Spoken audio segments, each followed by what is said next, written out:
Bonsoir à toutes et à tous.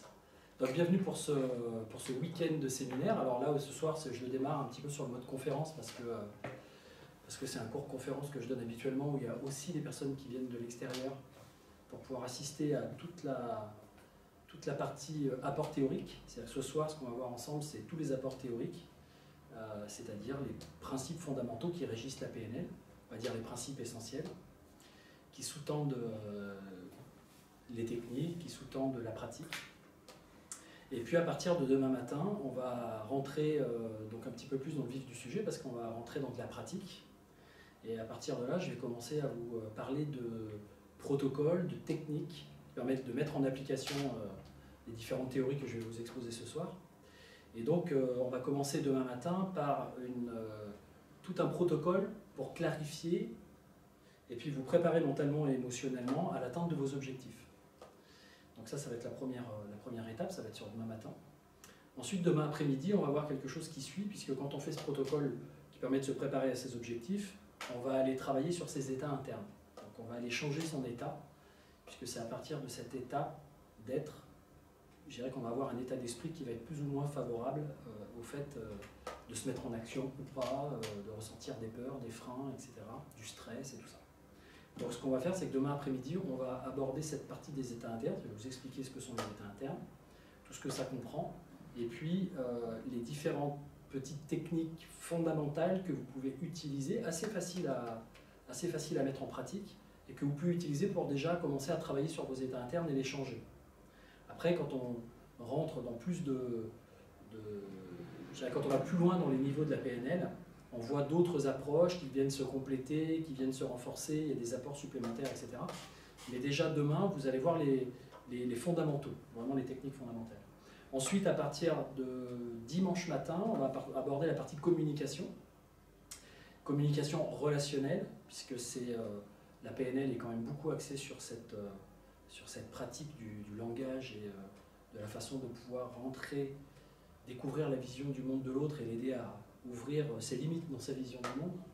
Donc on va voir un petit peu ces aspects de communication qui sont souvent repris, très souvent repris dans beaucoup de techniques de commerce, de vente, de politique, de négociation, etc. C'est vraiment toujours pareil, des ingrédients fondamentaux de toutes ces approches-là. Et puis demain après-midi, je vais vous faire un exercice qui va commencer à aller vous connecter à vos aspirations et aux différentes valeurs ou aux différentes choses importantes qui peuvent être derrière ces aspirations et qui sont aujourd'hui pour vous importantes de satisfaire ou commencer à mettre en pratique des choses pour les satisfaire. Voilà, donc on va voir ça dimanche après-midi.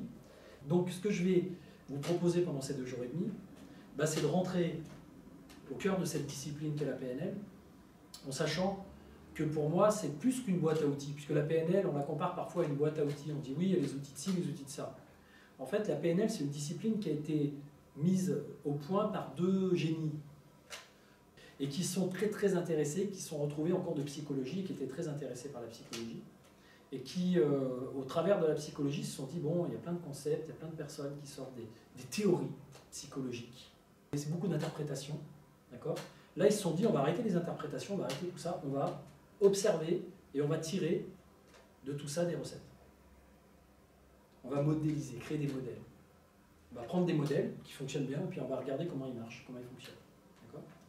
Donc ils ont créé cette discipline ensemble. Et à partir de là, on se rend compte que la PNL, c'est une discipline avec des techniques, mais c'est aussi tout un processus, tout un cheminement qui vous permet de partir d'un point A dans votre développement personnel, c'est-à-dire avec, pour certaines personnes, quasiment rien comme chemin ou comme parcours en développement personnel, peuvent venir en base PNL, découvrir et aller jusqu'au maître praticien et finir le maître praticien en ayant une vision, en ayant changé intérieurement un certain nombre de toutes les choses, ou un certain nombre de schémas, ou un certain nombre de croyances, un certain nombre d'émotions qui les empêchaient de pouvoir mettre en place les bons comportements, qui savent exactement où ils veulent aller, qui savent pourquoi ils sont faits et qui donnent une toute autre tournure à leur vie. Donc programmation neurolinguistique, donc je vous le disais tout à l'heure, donc ces 2 génies qui ont été étudiés, des génies de la thérapie, des génies de la communication, des génies de la vente. Ils ont été voir tous ceux qui fonctionnaient dans l'excellence. Ils se sont dit, on va aller voir les meilleurs et on va essayer de comprendre quelles sont leurs stratégies intérieures, quels sont les processus qu'ils utilisent pour que ça fonctionne. Et comme ça, on va créer des recettes, où on va en tout cas décortiquer les ingrédients, qui va permettre après à chaque personne de pouvoir aller créer ses propres recettes. D'accord?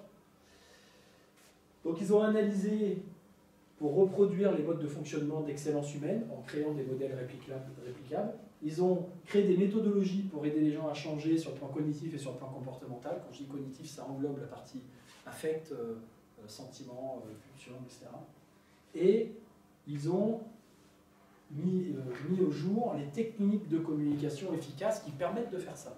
Puisque peut-être jusqu'à présent, vous avez fait les choses d'une certaine façon, vous aviez tendance à les comprendre d'une certaine façon, à les ressentir d'une certaine façon, du coup vous faisiez une certaine chose, mais vous vous rendez compte qu'à chaque fois que vous faites ça, ça ne fonctionne pas, et vous n'obtenez pas les bons résultats. Donc qu'est-ce qu'on va faire? Vous voyez que ces résultats ne sont pas à la hauteur de ce que vous attendez, ça génère de la frustration, etc. Donc l'idée c'est, pour faire évoluer les choses, il va falloir apprendre à faire différemment pour vous offrir de nouveaux choix.